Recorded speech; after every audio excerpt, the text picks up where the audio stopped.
के आगे सनातन धर्म को लेकर छिड़े विवाद के बीच पीएम मोदी ने पहली बार कुछ कहा है। सूत्रों की माने तो पीएम ने अपने कैबिनेट मंत्रियों से कहा है कि सनातन पर पूरी तथ्यों के साथ और तर्क के साथ जवाब दें। तमिलनाडु के सीएम एमके स्टालिन के बयान पर मचे सियासी घमासान के बीच प्रधानमंत्री के निर्देश से सवाल यही खड़े होते हैं कि क्या सनातन पर हो रही राजनीति 2024 का एजेंडा बनने जा रही है।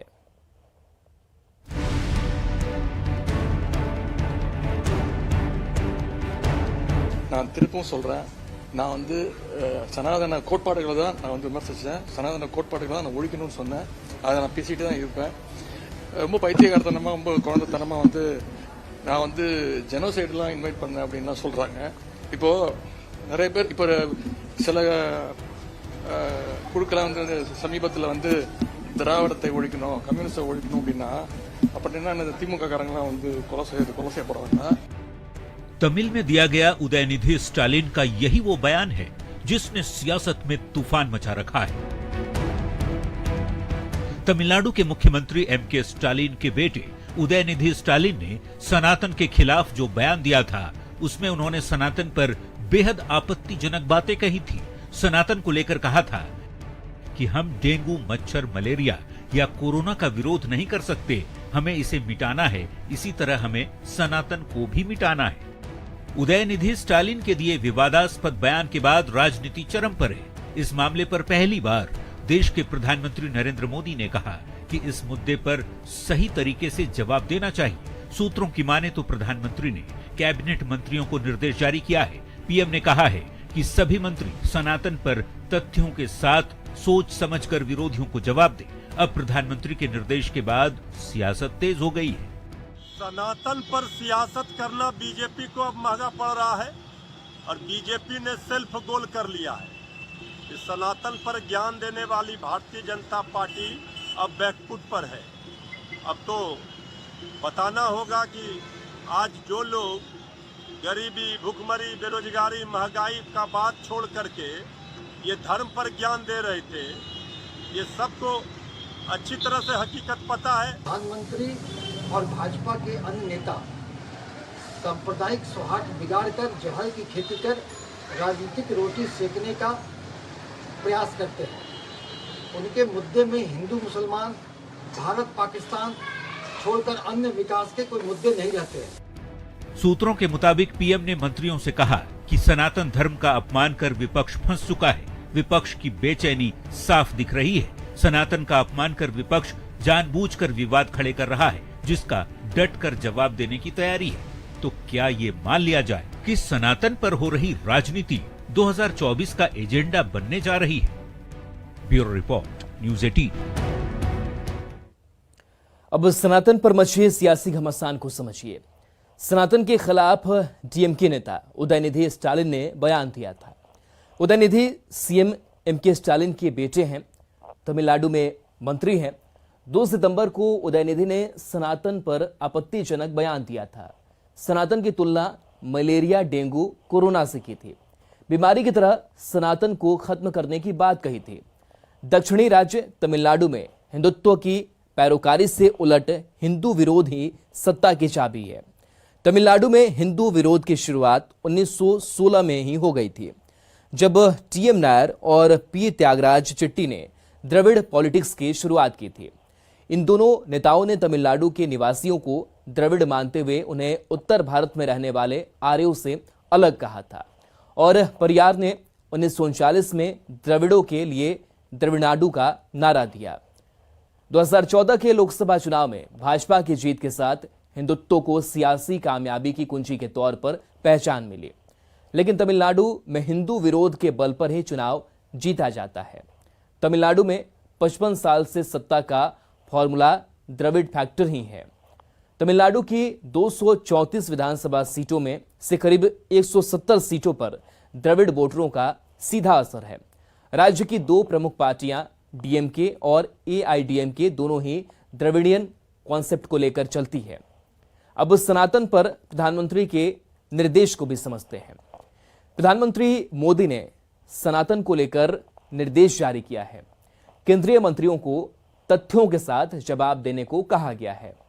सनातन पर पहली बार पीएम मोदी ने अपनी चुप्पी तोड़ी है। सनातन को खत्म करने के बयान का पुरजोर विरोध की बात कही है। क्या पीएम के निर्देश ने 2024 के लिए सनातन को एजेंडा सेट कर दिया है? यह भी एक सवाल अब खड़ा हो रहा है। चलिए बढ़ेंगे आगे। 2024 के लोकसभा चुनाव से पहले सियासत में एजेंडा सेट करने की कोशिशें जारी हैं। भारत और इंडिया को लेकर चल रहा सियासी घमासान थमने का नाम नहीं ले रहा है। बीजेपी विरोधियों पर हमलावर है तो महागठबंधन के नेता बीजेपी पर पलटवार कर रहे हैं। आखिर देश के नाम को लेकर क्यों नेताओं के बीच जारी है जुबानी जंग? ये रिपोर्ट देखिए। इंडिया और भारत नाम पर चल रहे विवाद को लेकर बीजेपी लगातार विपक्ष पर हमलावर है। पार्टी सांसद सुशील मोदी ने कहा है कि लोग बेवजह आपत्ति जता रहे हैं। इंडिया माता की जय नहीं, भारत माता की जय होता है।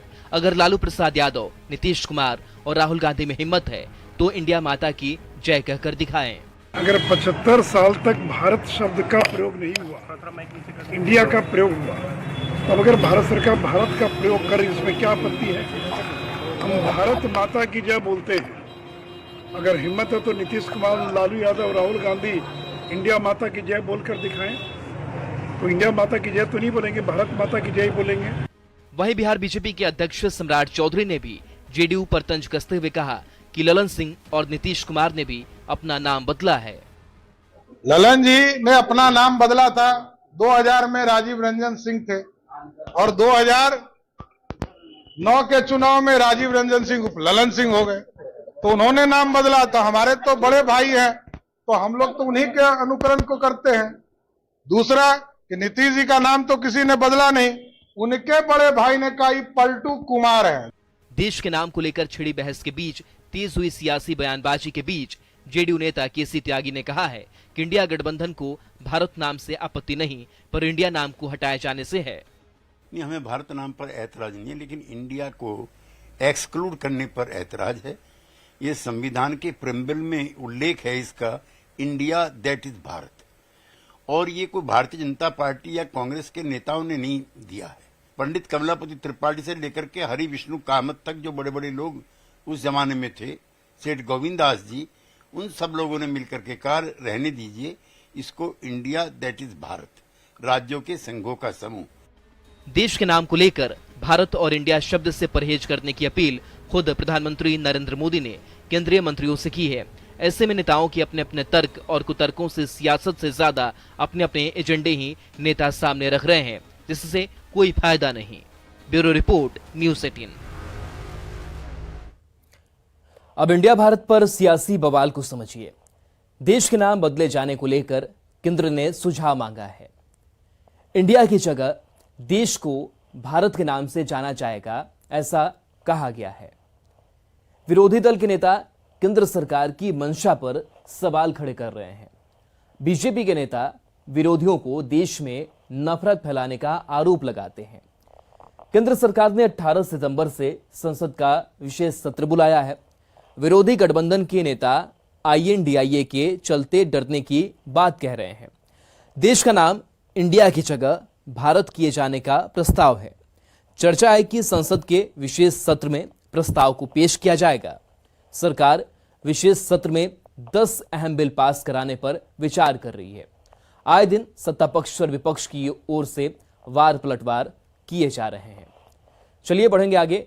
जेडीयू नेताओं की एक और बड़ी बैठक 11 और 12 सितंबर को पटना में होने जा रही है। सीएम नीतीश कुमार की अध्यक्षता में वैसे तो नेताओं को पहुंचने का निर्देश दिया गया है, पर 2024 लोकसभा चुनाव से पहले बैठकों के दौर से सियासी क्यासबाजी भी तेज हो गई है।